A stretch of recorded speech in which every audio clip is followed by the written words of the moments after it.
There is a moment, just before the world wakes, where everything is still. The Stoics knew this moment well. They did not waste it. What you do in that silence, before the noise, before the demands, before the day swallows you whole, determines everything. These are the 10 things you should do every morning, drawn from the wisdom of those who understood that how you rise is how you live. The first thing is to wake up with intention.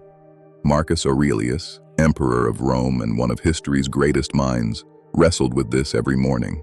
He wrote, "At dawn, when you have trouble getting out of bed, tell yourself, I have to go to work. As a human being, what do I have to complain of if I'm going to do what I was born for?" Rising is not just physical, it is a declaration.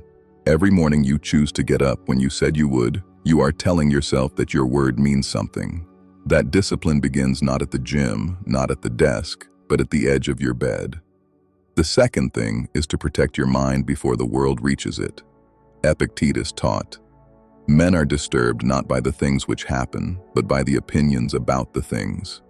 The moment your phone lights up, you are no longer living your morning. You are living in reaction to someone else's. News, messages, social feeds, they are other people's priorities dressed up as urgency. The Stoics called this the discipline of desire, choosing what to let in. Give yourself at least 30 minutes of morning that belongs entirely to you. The third thing is to sit with the possibility of loss. The Stoics called this premeditatio malorum, the premeditation of adversity. Seneca wrote, "Let us prepare our minds as if we had come to the very end of life. Let us postpone nothing." This is not pessimism. It is the most honest form of gratitude there is. When you imagine, quietly and briefly, that the people you love might not always be here, that your health is not guaranteed, that this ordinary Tuesday is not owed to you, everything softens. The coffee tastes different. The faces around you look different. You stop sleepwalking through what you have. The fourth thing is to read something worthy of your attention. Seneca wrote to his friend Lucilius, "Gather and save the reading which may assist your judgment in an emergency." The Stoics read not for entertainment, but for ammunition, ideas they could carry into difficult moments. 5 minutes of real reading in the morning, something that challenges you or steadies you, is worth more than an hour of scrolling. Let the first ideas your mind encounters be ones worth keeping. The fifth thing is to write, not to record events, but to examine yourself. Marcus Aurelius never intended his meditations to be published. They were private morning conversations with himself, corrections, reminders, confessions. He wrote, "You have power over your mind, not outside events. Realize this, and you will find strength." Each morning, ask yourself on paper, where did I fall short yesterday? What is within my control today? And who do I intend to be before this day is done? The page does not flatter you. It shows you clearly. The sixth thing is to do something your body resists. Epictetus said, "If you want to improve, be content to be thought foolish and stupid with regard to external things. The cold shower no one sees, the run before sunrise, the discomfort you choose before the discomfort life chooses for you." The Stoics believed that softness of body leads to softness of character, and that every small act of voluntary hardship trains you for the involuntary ones. Physical resistance in the morning is not vanity. It is practice for living. The seventh thing is to remember who you are and what you owe. Marcus Aurelius wrote, "Begin the morning by saying to thyself, I shall meet with the busybody, the ungrateful, arrogant, deceitful, envious, unsocial." He was not complaining. He was preparing.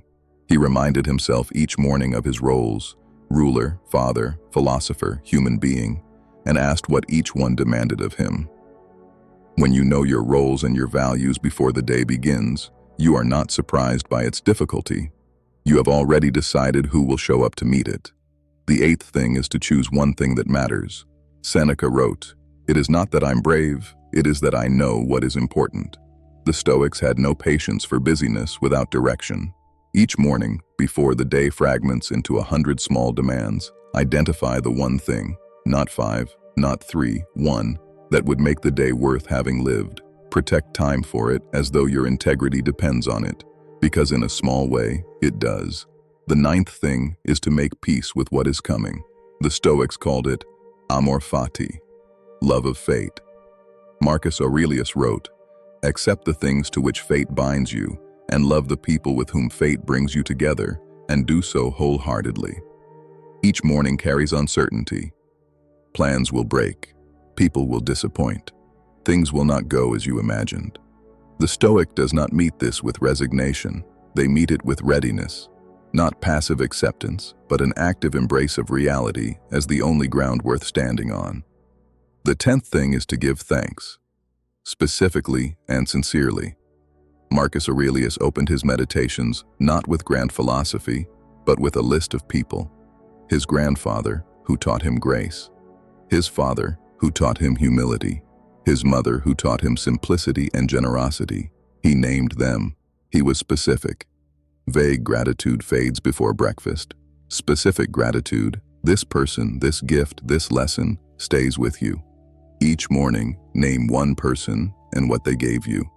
If you can, tell them. Seneca wrote, "Every day, acquire something that will fortify you against poverty, against death, against other misfortunes as well."